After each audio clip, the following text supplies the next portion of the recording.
Last seminar, the seventh and last seminar, the cliche last but not least is particularly appropriate. Today we are very pleased indeed to welcome Professor Pei-Chia Lan, who is Professor of Sociology at the National University of Singapore. I think many of you here are familiar with her work, and therefore actually no need of introduction, but just in case. She was a postdoctoral fellow at the University of California, Berkeley, a Fulbright scholar at New York University, a Radcliffe Yenching Fellow at Harvard University. But probably what most of you know her for best is her book, Global Cinderellas, Migrant Domestics and Newly Rich Employers in Taiwan, published by Duke University Press in 2006, that won a Distinguished Book Award from the gender section of the American Sociological Association and the International Convention of Asian Scholars Book Prize, Best Study in Social Science. She's currently working on a book manuscript about Chinese parenting in the context of globalization and class inequality, which I guess this talk will draw on. We're very pleased to have you here. This is a very good crowd for our standards at the end of the semester. So we're looking forward to your talk, and thanks again for coming.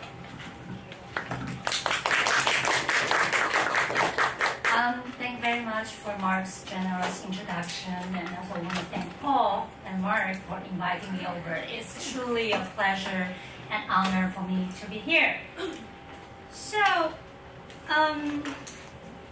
as you know that the demand for migrant domestic workers or care workers has expanded globally due to the growth of Asian population in post-industrial societies.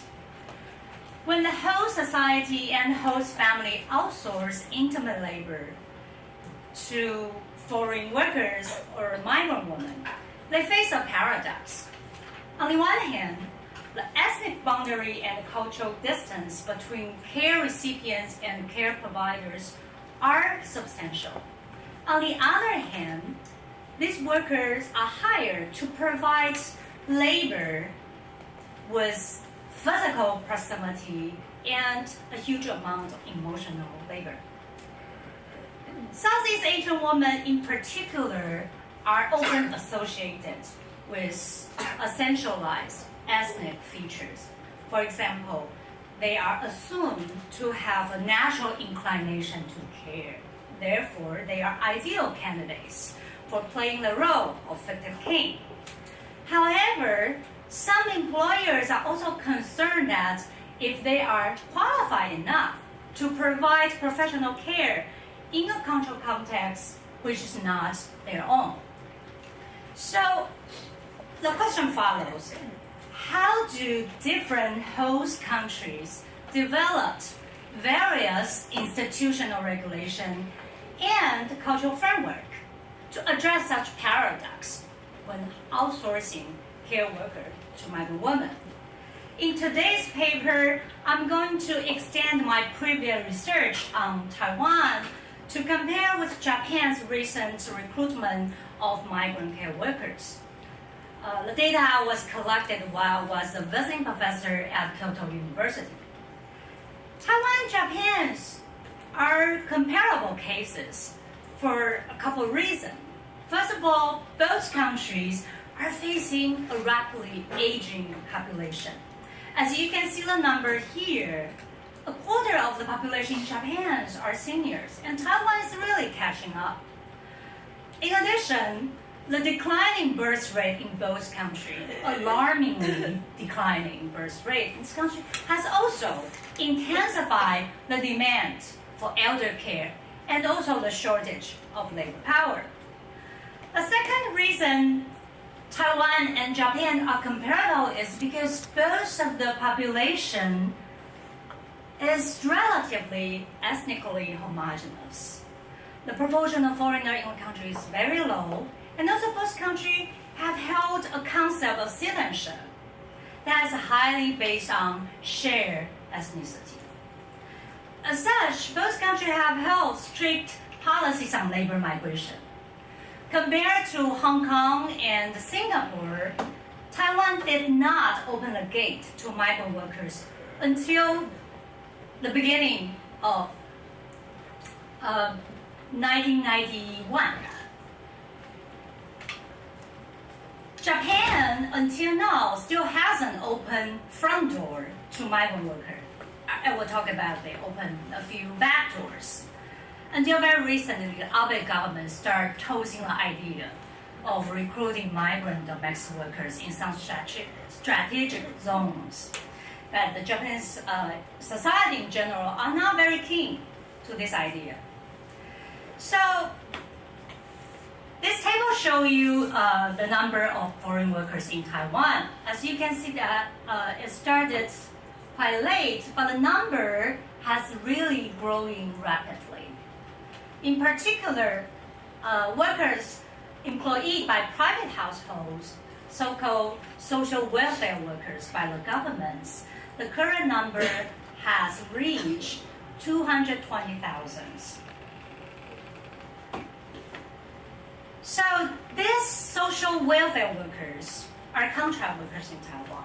In the beginning, they could only work as long as 3 years, but right now they can extend their contract as long as 12 years. And the government is even proposing to extend to 15 years. They are all hired on a living basis by private households, and the recruitment is processed through professional commercial brokers. I want to compare Taiwan's program with Japan's EPA programs. EPAs refer to Economic Partnership Agreement Japan has signed with Philippines, Indonesia, Vietnam, and recently. So the EPA workers, the EPA is actually is a bilateral agreement signed between partner countries to achieve liberalization of trade. So the main purpose is to deregulate the investment rule. But at the same time, Philippines, Indonesia, and the Vietnamese government are also asking the Japanese government to facilitate the movement of workers. So the EPA workers in Japan's programs are divided into two categories. One is nursing candidate, kangoshi, who is required to obtain a nurse license in the home countries and have 2 or more years of experience working as a nurse.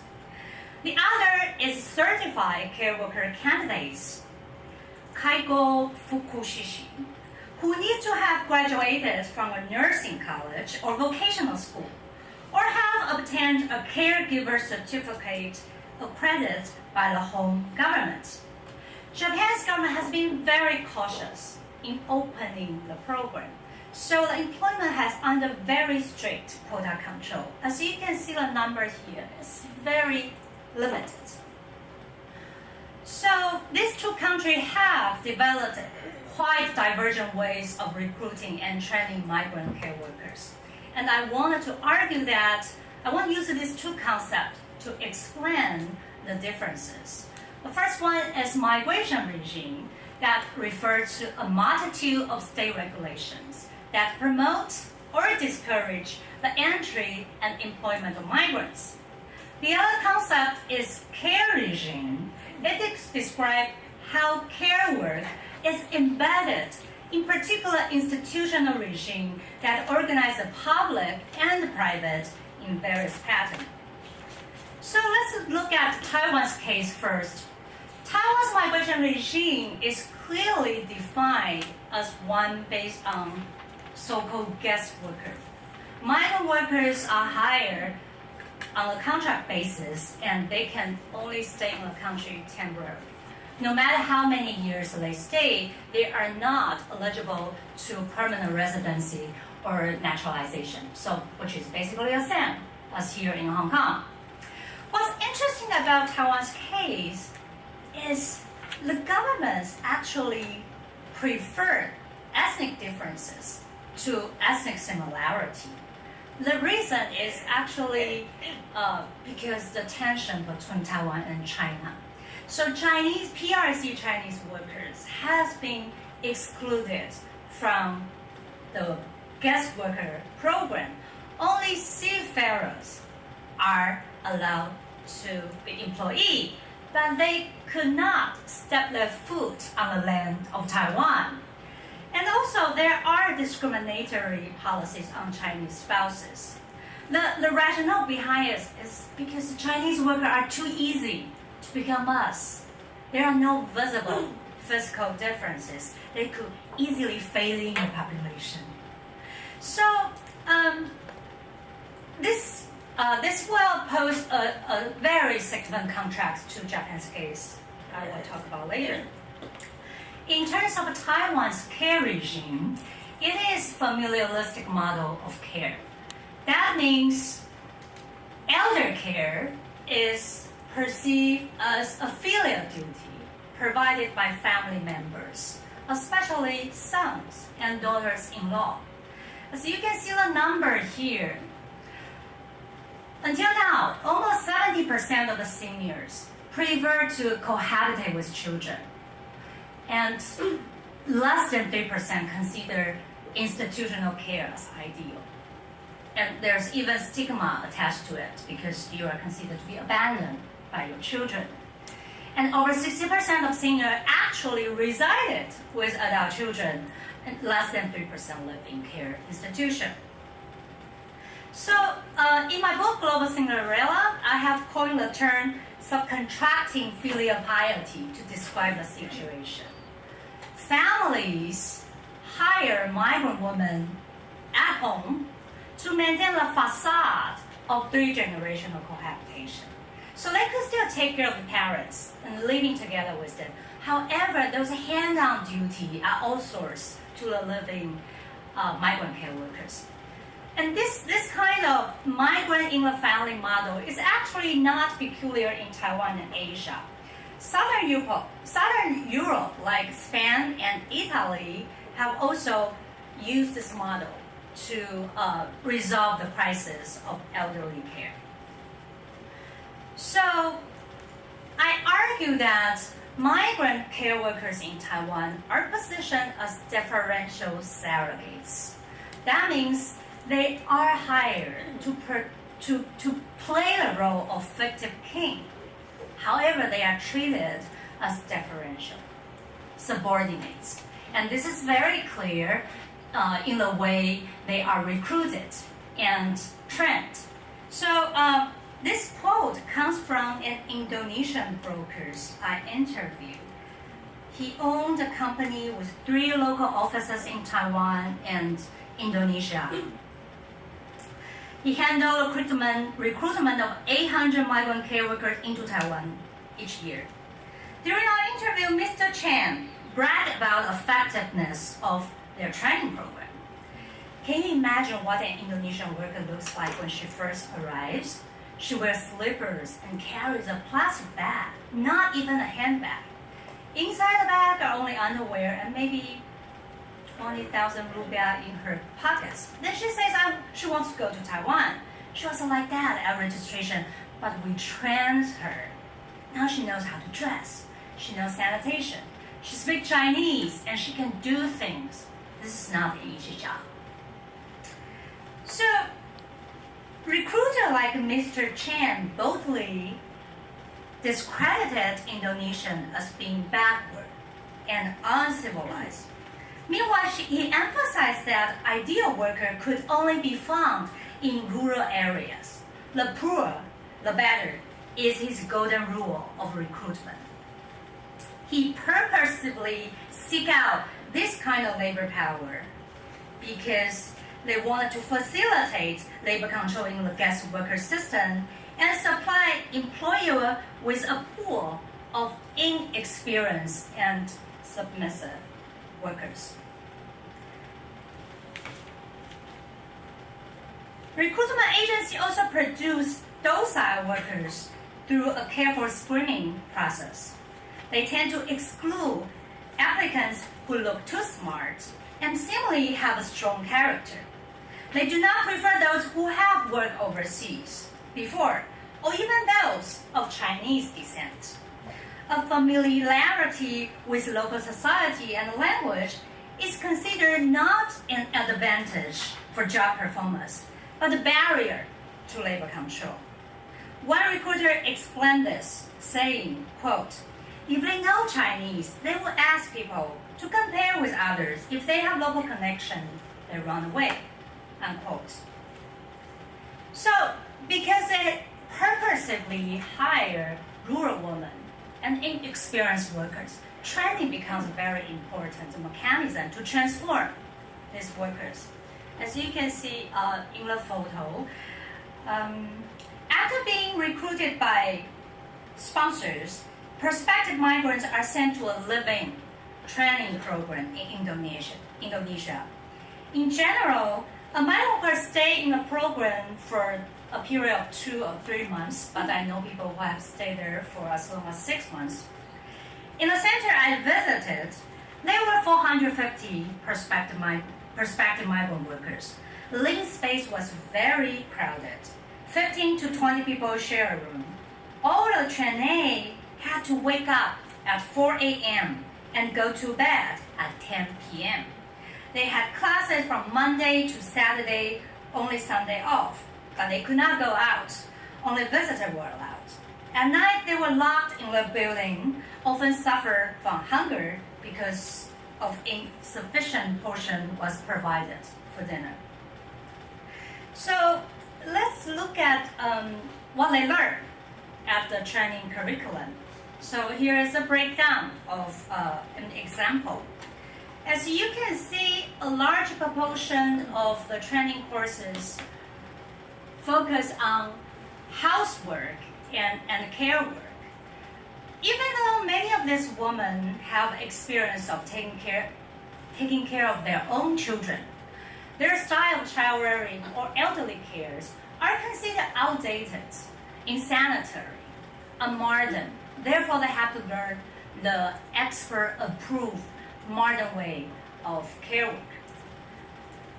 They also learn how to use modern electronic appliances like the microwave, ironers. So they have to learn how to handle housework in a middle-class modern family. But of course, a large proportion of the trainings focus on language learning, both English and Chinese. For Indonesian workers, the Chinese proficiency is especially important because that's the primary advantage they have against their Filipino competitors. So Taiwanese employers tend to hire Filipino workers for childcare because they think they can get additional benefits of teaching children English. For elderly care, they prefer Indonesian. Currently, 80% of care workers in Taiwan are from Indonesia. However, I also want to emphasize that the emphasis on learning Chinese is not simply about to facilitate communication. It also has a function of labor control. It's placing worker in a position in subordination to the master's language. So I follow Raniki to describe the training curriculums in Indonesia as technology of servitude. That means they not only learn the skills and capacity needed for housework or care work, they also want to endow workers with proper disposition and attitudes that seems ideal for domestic servitude. As you can see in this photo, most women have short hair.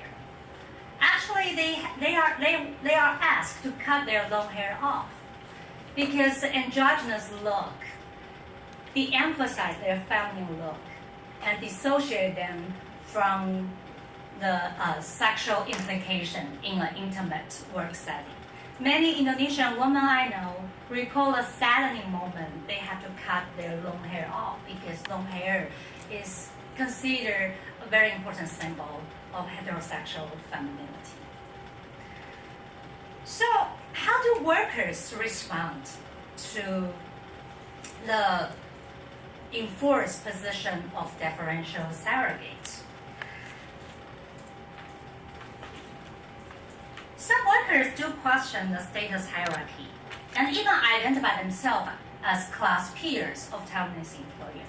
This is mostly seen among college-educated, English-speaking Filipinos. The majority people do not openly come from their employer, but choose to perform deference.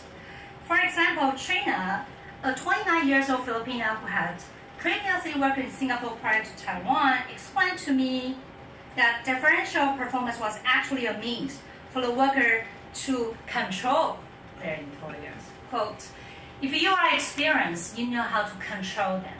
You know their personality. Then you know how to talk to them. I know so much about Chinese personality. They like to have so much control. If you follow, they like you. Unquote. Some workers have doubts on their employer's cultural sophistication, such as their taste in fashion or the command of the cosmopolitan lifestyle. Remember, in the training curriculum, we see they learn table serving. They actually learn how to set a Western table. And some workers laugh at this useless part of training and point out that their Taiwanese workers use very casual table manners at home, or they are not at all familiar with the Western dining etiquette. In addition, many migrant workers claim the superiority of their home culture in terms of family ties and elder care arrangement. Jenny from Indonesia was taking care of a paralyzed elderly man in Taiwan. Jenny pitied the client for receiving inadequate care and weak affection from his sons and daughters-in-law. Quote, my employers comes home maybe 5 times a year. The daughters-in-law just come here, bring the food, and they don't care if the grandpa is or not. In Indonesia, we will not leave our parents to a stranger. Unquote. So, Jenny criticizes Taiwanese families practice outsourcing elder care. However, I do want to emphasize that the transfer of intimate labor to a stranger, that means someone outside the house or outside the culture, does not necessarily lead to substandard care service. The market-based relationship can enable and produce new forms of intimacy, which is not regulated by filial norm or other cultural baggage. When I observed the interaction between migrant care workers and Taiwanese seniors, I was often shocked at the changing behavior of Taiwanese elders. For example, some Filipinos or Indonesians would kiss the cheek of the elder and tell them how much, I love you. And then I would hear these Taiwanese seniors who probably have never verbally expressed affection to their own children would respond to the migrant worker say in broken English and note to smile, I love you. So now let me move on to the case of Japan. Japan's migration regime has firmly established on the idea that only skilled migrant workers are allowed.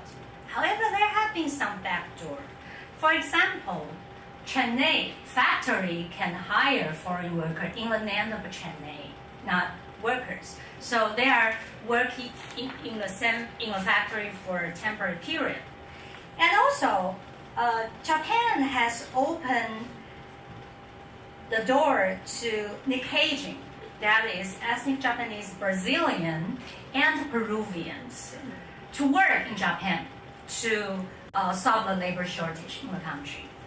Here we see Japan's preferred ethnic affinity. Even for this Nikkei, they don't necessarily speak Japanese language or know Japanese culture that well. However, it is assumed that the shared ethnicity would lead to some language capacity and cultural knowledge. Another exception is entertainers. from the Philippines. Japan's care regime is what I call institutional professionalism. The proportion of Japanese elders living with married children has greatly declined. As you can see here, the number was over 50% in 1980, but within a period of 30 years, the number dropped to 16%. So right now, the family has become largely based on nuclear family units, and elderly workers rely on public insurance and care facilities. The government has implemented a long-term care insurance since 2000 to provide rights-based, universalized elder care. However, there has been a shortage of certified care workers because the local people are not interested in this job with long working hours and demeaning status, and the monthly wage. As you can see here, although it's like 10 times of a nurse make in Indonesia and Philippines, but it's very limited for Japanese locals. So, because in Japan, the care is defined as a social entitlement, and the government is responsible to supervise the quality of care service and also recruitment of care workers. So Japan's EPA programs, the design of the program clearly reflect what we just talked about Japan's migration regime and care regime. First, I should say that the government in the beginning was actually very reluctant to recruit the EPA candidates.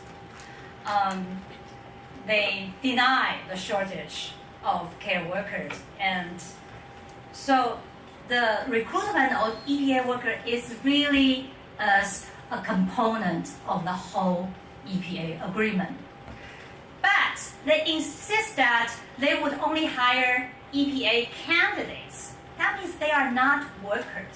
So this here is a politics of naming, right? You call them candidates, trainees, not workers.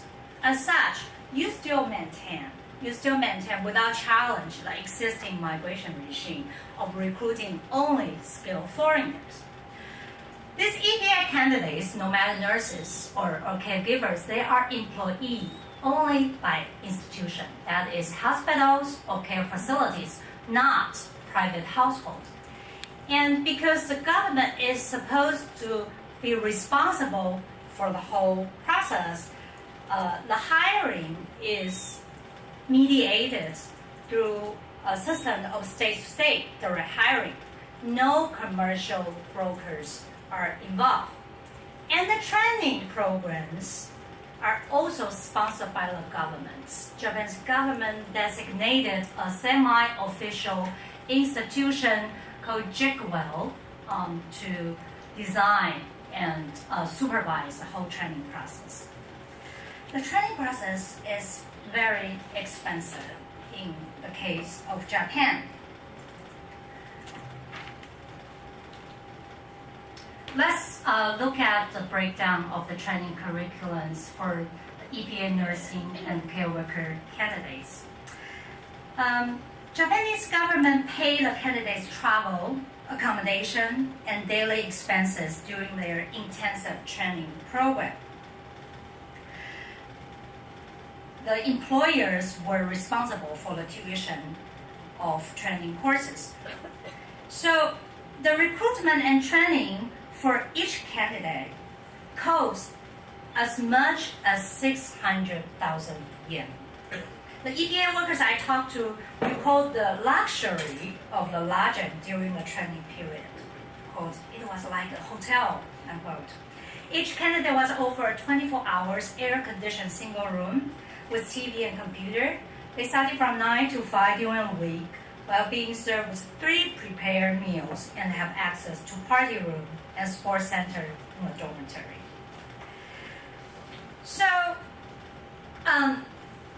they learning?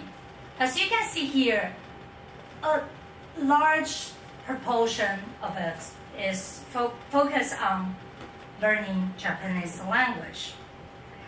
The whole curriculum is designed based on the idea that linguistic skills and cultural knowledge are essential in the provision of safe and quality care for Japanese seniors. The Japanese language trainings involve not only basic vocabulary for conversation, but advanced skills in reading and writing. The most challenging goal is the proficiency in Chinese character, kanji, because Japanese medical documents tend to use kanji instead of phonetic writing in medical documents. So the Japanese proficiency they need to require when they pass the exam equal to junior high school education in Japan. In addition to language training, there are also a lot of courses focused on cultural learning. So I describe the training curriculum in Japan as technology for assimilation.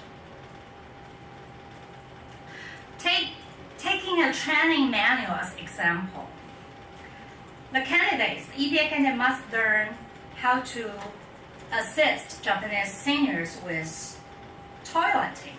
So must learn how to respect toileting style and custom and understand how it relates to human dignity. In order to assist the client with eating, they learn to appreciate the aroma of special Japanese food, such as uzu and wasabi. They were also instructed about the correct ways of putting on a kimono and the cultural sense of shame in order to offer proper assistance with dressing and undressing. They also learn what constitutes Japanese care work. I should mention that in both the Philippines and Indonesia, daily care for the elderly or even patient in the hospital is normally done by family members. So the occupation of certified care worker is practically non-existent in their home country. So they have to start learning the new ideas of Japanese care work. Personal care duties such as changing diapers, collecting urine and other waste, and assisting in taking meals and tea to the patients. These jobs in Japan are considered a nurse job. However, should be something done by family members in the Philippines or Indonesia. That's why many of these EPA workers feel downward mobile or degraded once they start working in Japan. For example, okay, let me move on to the next point. So the workplace has also become a zone of cultural friction. That is actually why in the training curriculum they have a class about understanding and adjusting to Japanese workplace. The EPA workers tend to criticize Japanese co-workers for poor performance of emotional labors. The work ethic in Japan was portrayed as hardworking but overly bureaucratic. They only care by the book. They don't care about the patient. For example, here is a quote from Utami, an Indonesian nurse. They work long hours but not generous with emotion. But our work is not work with machine.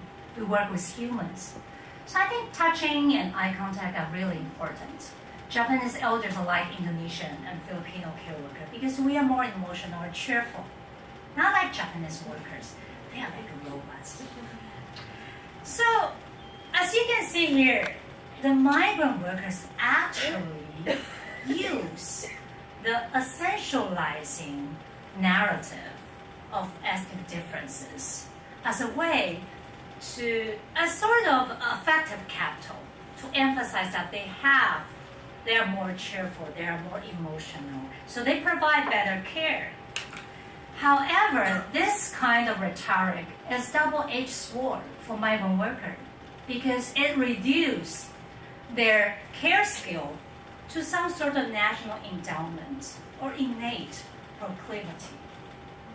For example, another Indonesian nurse complained to me that the head nurse, who is Japanese, always says that my way of care, not my knowledge or my skill, is good. So, an EPA candidate have to take exam once they work in Japan for a period of time. If they pass the exam, they are entitled to stay in Japan permanently as skilled workers, skilled professionals. However, the likelihood for EPA migrants to gain professional certification has become extremely low due to the high threshold of language proficiency. As you can see the number here, in 2011, only 4% passed nursing. The proportion is slightly higher for the licensed caregiver, 36%, but this is compared to 90% of local candidates. So, another unintended consequence is that among those who actually passed the exam, many decided to return home. For instance, 6 out of 35 Indonesians who passed certified care work exam in 2012 decided to return home. In spite of institutional possibility to acquire permanent residency in Japan, they still feel isolated and excluded in Japan's social and cultural environment. So now let me move on to conclusion. This table summarizes what I have just talked about. Taiwan's guest worker program positioned migrant care workers as deferential surrogates. I argue that Taiwan's care regime and migration regime can expand the institutional arrangement. Taiwan's care regime views care as a filial duty done by family members.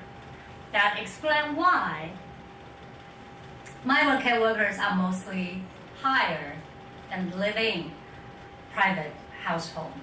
The migration regime in Taiwan prefers temporary labor and visible physical difference. Because the system, Taiwan relies on for-profit brokers to provide constant refill of labor power. The training curriculums in Indonesia for workers sent to Taiwan represent a system of what we can call technology of servitude. The ethnic differences of migrant women are not considered a base of citizenship exclusion, but also a boundary maker for status hierarchy, highlight the difference between Taiwanese employers and migrant workers. So there is a tension, right? Because they are on the one hand hired as fictive king or even surrogate children, you may call. But on the other hand, they are institutionally positioned as deferential subordinates. Japan's EPA programs, on the other hand, position migrant care workers as professional others, because Japan's care regime defines care as a professional practice and also a cultural practice. This explains why migrant care workers in Japan are only hired by medical and care institutions. And also the government should be responsible for the recruitment and training. Japan's migration regime has continued to prefer the employment of skilled foreigners, and cultural similarities. That is why the training curriculum emphasize the technology for assimilation. Ethnic difference is considered a barrier to cultural assimilation. But migrant workers also perceive ethnic difference as a break from cold professionalism in Japanese hospital and care facility. This pattern I call migrant as professional others only accept migrant workers into intimate space on the condition of cultural submission. That is, we will only accept you if you become more like us.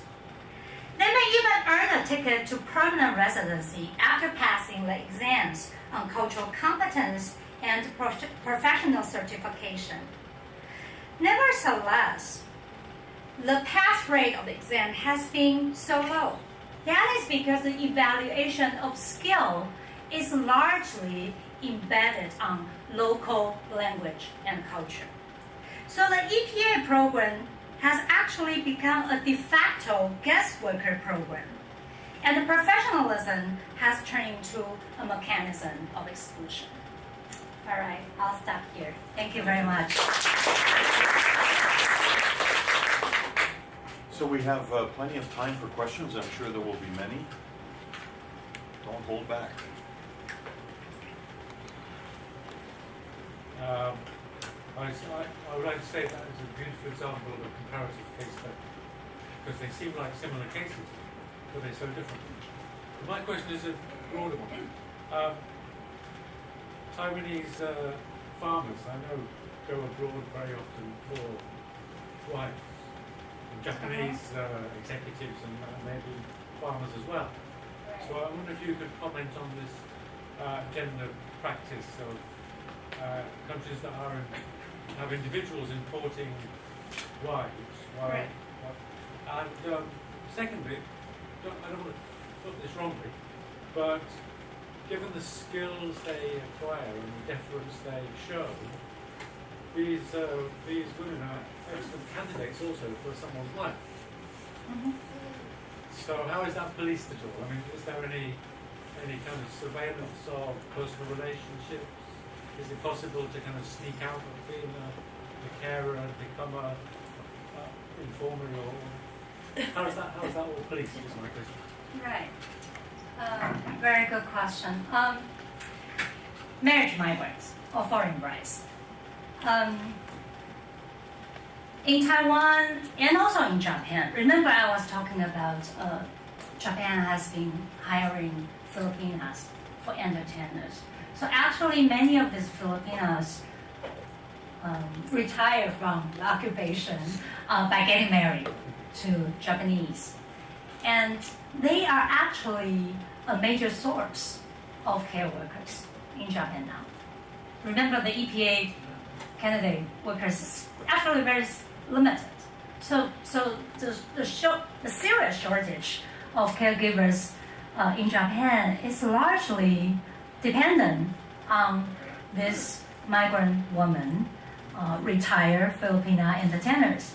So going back to what I talked about in the beginning, Southeast Asian women are racialized to consider as this natural endowment of caring for people. And it applies to many settings, right? The entertainers provide some sort of care workers, very particular type of care workers. And they are considered suitable to provide other lines of care workers as well. So we see this continuity of feminized and racialized reproductive labor. However, as you can imagine, entertainers are associated with negative sexual images. So this retired entertainer actually use this new job of care worker to upgrade their status in Japan, because right now they provide this moral line of care work. in Taiwan, there are also a similar situation. The marriage migrants, no matter coming from Vietnam or mainland China, are also a large source of local care workers in Taiwan. So we have this different sector of care worker, paid and unpaid, all provided by migrant women, but however structural and organized differently along the continuum. So poor family, like you mentioned, many farmers and also factory workers in Taiwan, they couldn't find Taiwanese women to marry them, so they go to Vietnam and China to find wives. And these wives do a big chunk unpaid care work, caring for their aging parents, caring for children. And some of them have the time to work outside the home or need the money to work outside the home, and they care for other people's parents. So it's actually very similar work and done by pretty much the same group of women, but it's done differently in different institution settings.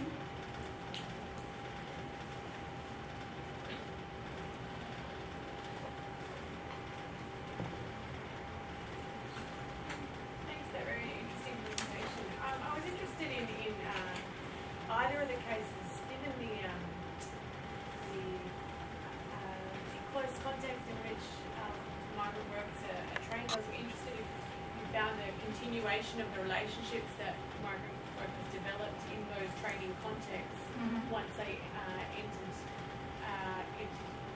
into employment, whether for social support or also for organising any forms of resistance to very narrow possibilities that come with their employment, if they were maintaining those relationships that they developed in training in either of those cases.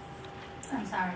So if the migrant workers were maintaining the social relationships that they developed in training With other migrants. with other migrants Okay. once they entered into employment, either for social support or for any form of contesting. Right. Yeah, the co-ethnic relationship with other migrants.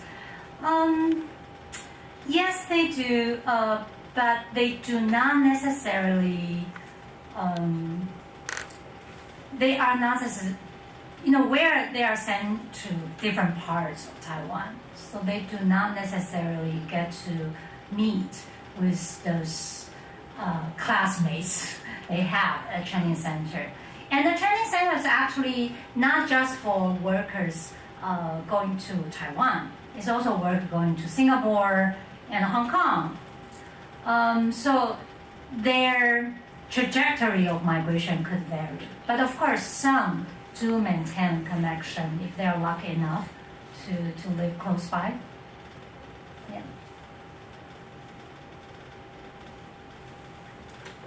Yeah, thank you very much. I have two questions. One is just to clarify, when you say that in the past 6 years also, there are 1,800 care workers, or EPA workers to Japan. Yeah. Does that refer to those who passed the exam? No. Recruitment. Recruitment. Yeah.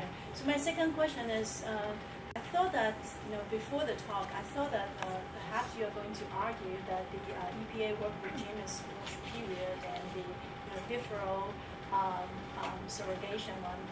But then it seems that by your conclusion that de facto the EPA scheme has actually become a guest worker scheme. I'm curious about from your perspective as a researcher and also from the migrants' perspective. Do they prefer either one of the system? Right. Great question. Is the Japanese system better? To some extent, it of course is, right? Like the living condition during the training process, for example, that was like great contrast. And the workers have the opportunity and entitlement to become permanent resident. So these are opportunity migrant workers in Taiwan and other host countries would not have. That's for sure. But what I want to emphasize is that despite that, I do not think Japan's EPA program is sustainable because there's this innate tension and contradiction. Like on the one hand, you prefer professional, skilled migrants. On the other hand, your idea, your evaluation of skills and professional skills are so much embedded in local language and local culture. That means it's practically impossible. I wouldn't say impossible. It's very difficult. It's very difficult for migrant workers to pass that exam to become real professional migrants. So migrant workers I talked to reported a lot of experience of a cultural submission or professional exclusion. So for these people, these migrant workers are actually much more educated than those sent to Taiwan and Hong Kong. So this woman have actually men too, because a lot of Indonesian nurses are men. So they feel a stronger sense of downward mobility or discrimination or marginalization, sometimes even more so than those migrant workers in Taiwan. So if we must compare, of course I do think Japan's system gives workers more opportunity and treat them better. But I have to say the program itself is unsustainable if they cannot resolve the tension between professional and others. And Taiwan's program, of course, has its own tension and problems.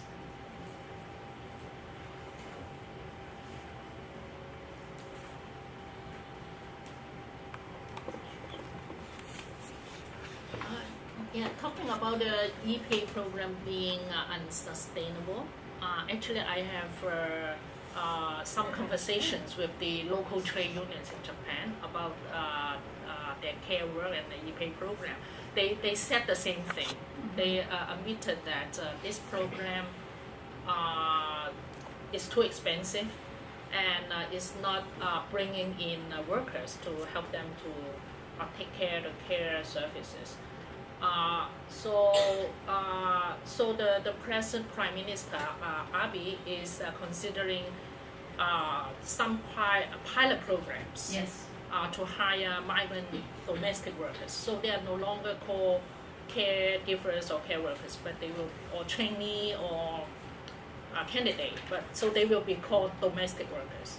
So I think this is one step to lower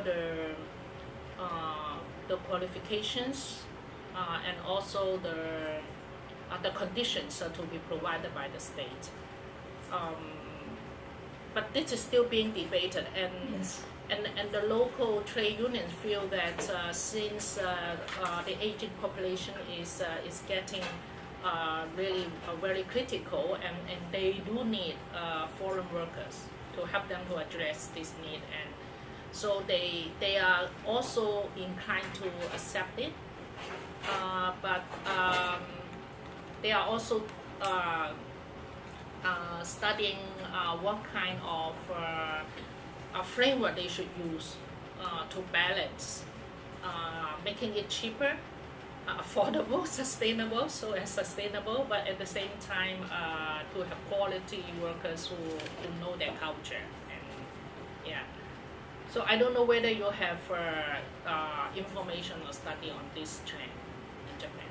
Yeah, the new proposal on employment of migrant domestic workers, if that actually takes place, it will be a significant transform or maybe exception to the existing migration regime, because those are guest workers. Those are not skilled migrants, and this time they wouldn't deny it. However, I think what's interesting for me by reading the Japanese newspaper, I find what's interesting is that the Japanese society are very, it's actually quite suspicious about this new proposal. They do not wholeheartedly welcome this idea. And this all comes down to an idea that like Japanese has such strong culturally embedded idea about not just care but also domesticity. So the home is considered such a culturally bonded space. So they are suspicious about the presence or intrusion of an ethnic other. But the proposal is mainly to facilitate, to help women to gain employment, middle class women to gain employment outside, like release their labor power so they can work outside. But feminists I talked to are not very keen into this idea either. So I think it'll be very interesting to follow what's going on. But like I described and discussed earlier, I do not think any society, every society is constantly transforming. And Japan is a very clear case. The care regime 50 years ago was not like what I just described. The idea of institutional professionalism is a very recent achievement because of those transformation of institutional framework. So that means it could transform into something else later on. So that's why historical configuration is something we should be really look into without assuming like East Asian countries share some essential cultural or societal elements. Questions? Oh, sure. Okay. I was a little late, but maybe you might answer this question before. I'm just curious, what triggered you to study, to compare Japan and Taiwan, and Okay. what? Okay. That's it? That's my question. Okay, the honest answer is because I happened to be in Japan, and I found out about this, and I found this program fascinating, and I think I should look into it. And when I look into it, I find it very interesting to compare with Taiwan. But to put it more theoretically, like I say, I think many people tend to assume East Asia share similar cultural and social characteristics. I do not think that's necessarily the case, and I think it's very important to look into the historical configuration of each society, like what are the similarity and differences across different historical periods. And I think the comparison in this paper, to some extent, show us that. I'm sure I'd like to ask about the hijab. So this is a form of dress which, for example, in the United States and parts of Europe, many would see as a marker of a very visible difference and non-assimilation. Yes. And so I'm wondering, and when I'm moving to Hong Kong, I was very surprised at the acceptance of domestic workers being allowed to wear their hijab. So I was wondering how Japanese and Taiwanese accept that, or do they force the domestic Indonesian workers who wear this Muslim dress to take it off during work? Right. I do not see as many hijab or veiling as much in Hong Kong. But I think that might have something to do with that Hong Kong is relatively more exposed to multicultural, including Malay culture and Muslim. The sheer number of Muslim population in Hong Kong is much more significant than Taiwan, and not mention Japan, of course. So that's part of the answer. And the other part, despite that, in Taiwan, especially early on, we did hear like terrible stories, like the employer forced their Indonesian maid to eat pork, for example. And I know I see a lot of Indonesian maids walking dogs, which I think is very religiously offensive to them. So I think Taiwan still has a long way to go in terms of the awareness of multicultural education. However, we have also seen some progress along the years. For example, the Taipei train station recently set up a prayer room for Muslim, in particular, mostly Indonesian migrant domestic workers. So that's a welcome progress. So I think here and there is slightly changing. Yeah. Just to follow up on a couple of the points you've been making, in terms of the cultural similarities across East Asia, I was struck by your description of the Japanese case and how it resembles what I know about the German case. And given the similar trajectories of the social welfare regimes in both countries, perhaps that's not surprising. And discussions I've had with Filipinos working in that system, a difference being that the system seems to be somewhat more open in Germany. The number of Filipino nurses is higher than in Japan. But similar sort of critique of the sense of professional otherness and of course the emphasis on the German language and so on. So I think that's interesting that perhaps more than the cultural is sort of the model of the welfare system or the social care giving system within the welfare state. The second point, I was wondering if one thing that is important to stress in terms of the differences between the Taiwanese and the Japanese case is just sheer numbers. And that given that there are so many more caregivers from Southeast Asia in Taiwan, that creates sort of a community, particularly on days off. And we see that here in Hong Kong as well. And that perhaps is one of the issues in Japan, I would guess, is because there are fewer in the community that would make a greater sense of isolation. And once you get a critical mass of people, I've heard that story, for example, also about possibilities of Southeast Asian caregivers here in Hong Kong going to mainland China, but then always the question of how big is the community there, and that seems to be a problem in Japan. Final point is, thinking about the issue of ethnic difference being so important in Taiwan, I was thinking of the example of a caregiver in Jakarta or in Manila, and there, of course, ethnicity doesn't play a little bit of a role in terms of provinces or regions and so on, but it's more clearly class differences. And I'm also wondering whether caregivers in Jakarta and Manila might not also comment on how their rich employers also tend to neglect their parents. And so it's not really the cultural difference, it's also the socioeconomic differences. And I'm wondering if what's going on is a lot of these class differences are being obscured by this discourse of ethnicity. Yeah, that's a very good point. I do agree that a lot of cultural talks, a lot of culture are talks, rhetorics, or people presume culture matters a lot, but it's actually other things that matter even more. For example, in Japan's case, I think it clearly showed that it is actually the institutional transformation that greatly altered the cultural perception, right? Like the welfare state regime, like you mentioned, that actually explains why Japan's case seems familiar or similar to the Germany's case.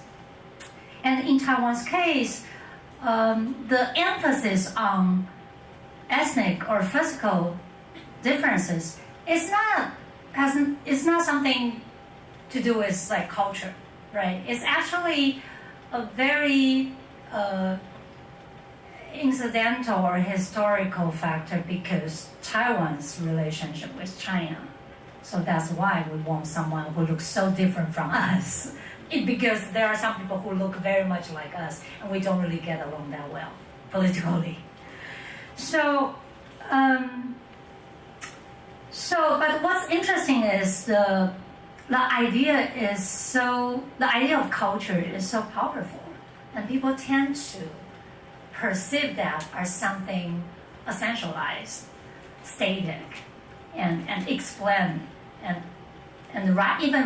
explain our difference, even rationalize the discriminatory treatment of people who are culturally different from us. but it's actually something else, right? Like you mentioned, it's often has a lot to do with the status of citizen or class, but it become kind of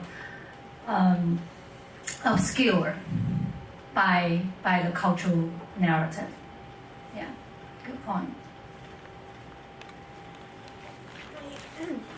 You mentioned at one point the opposition of the medical and nursing associations. Mm-hmm. Can you talk a little bit more about the content of their opposition and also maybe something about their role in monitoring the special needs of those workers in terms of their labor conditions once?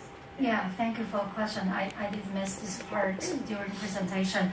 Remember I was saying when Japan's government started talking about the recruitment EPA candidates, different parts of the government actually have different ideas about it. The Medical and Social Welfare, the Ministry of Medical and Social Welfare was not very keen into these ideas.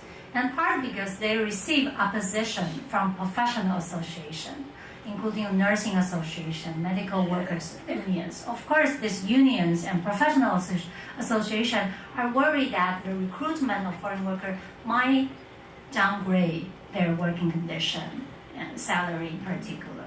So they were against this idea. So the government say, don't worry, we will only recruit skilled migrants.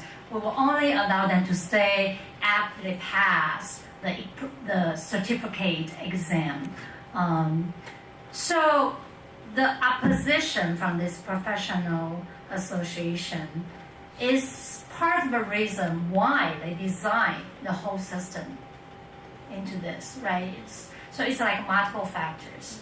It's the migration regime and also the response of the civil society. But in Taiwan, we haven't seen any occupational unions voicing similar opposition regarding the employment of migrant care workers. So if there were something similar to that, the government probably would have different design or ideas about the guest worker system. So I think this also echoes what I said. We really need to look into the historical and social process and how different factors articulate with each other and to explain the result information. Yeah, thank you. Yes. I know you mentioned that 80% of the care workers in Taiwan taking care of the elderly is Indonesian. But do you see some differences between Indonesian care workers and Filipino care workers within this differential surrogate group? Yeah. And also see some kind of similarities across between the differential surrogates and the professional others, like Indonesians in one group, Indonesians in the other. Right. Yeah. I started doing my dissertation research about migrant domestic workers in 1998. At that time, Filipinos occupied 80% of the migrant domestic workers. And then after I graduated, the number shifted, and the number of Indonesia become more and more. So when you talk to brokers and employers and ask them why such transition happened, they all have this very, very cultural arguments. That was because Filipinos are smart, but they're too difficult. Indonesians are stupid, but they're obedient. That's like, very typical narrative I heard from time to time. So the cultural difference behind the so-called cultural ethnic difference lie many sociological characteristics. Remember, many Filipinos are college educated, and many of them have worked overseas in, say, Hong Kong or Singapore. So they are much more experienced workers. And also, they speak English. They don't learn Chinese. They speak English. So the dynamic language is an important factor in shaping the employers and worker dynamics. So right now it's this employer who has to speak English in order to communicate with Filipino. And many Taiwanese employers feel threatened by that. And some Filipinos even correct their employers' English grammars, for example. So those employers started to shift to hire Indonesian because they want someone who's more obedient. But they are obedient not necessarily because culturally they are obedient. It's go back to what I said earlier, because in terms of the recruitment mechanism, they purposefully find women in the countryside inexperienced to fit in employee aspiration for a naive, obedient worker. Yeah. So I think the whole transition of ethnic profile has a lot to do with brokers purposefully recruit particular kind of ideal worker to uphold status hierarchy in the employment relationship. However, some employers still prefer Filipinos, but mainly for the additional benefits of teaching children English, or they consider they are more educated and civilized and modern, so they are more suited for childcare nanny job. I heard that like 2 years ago, the Taiwanese government started to have a program to offer government funding to NGOs or institutes to hire migrant domestic workers, so that they, instead of living with the households, his household, but they stay in the NGO's place, and then they do care work to different households. So in some way, it's more institutionalized for the migrant workers' working conditions and living conditions. And how do you consider what makes this shift? And I don't know how it's going on, if this scheme is going on well or not well, and how do the Taiwanese general citizens see this kind of program and scheme? Yes, the program happens actually mainly because the advocacy of NGOs, because they point out that there has been a lot of labor rights abuse in a living employment condition. So they promote this idea.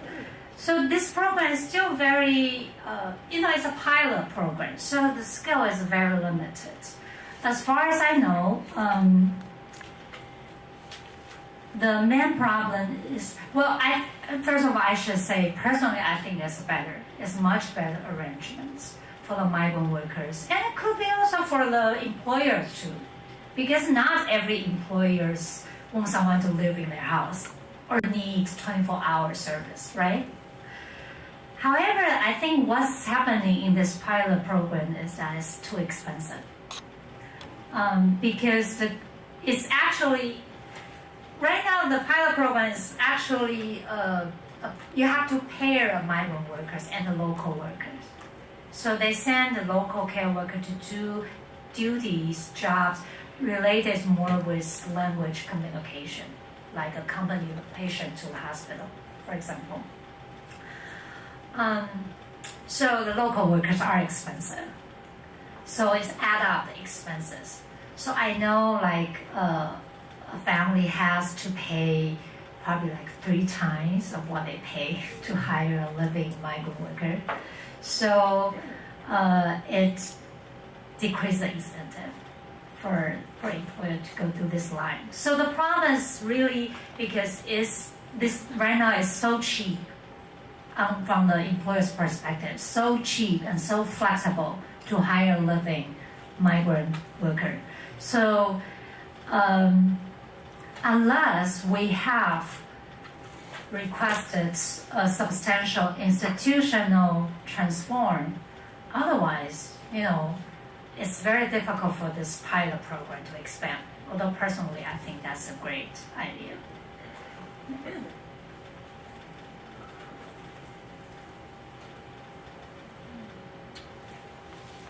Looks like there are no further questions. If so, then let me again thank you very much for the interesting talk as well as this fascinating discussion. Thank you very much.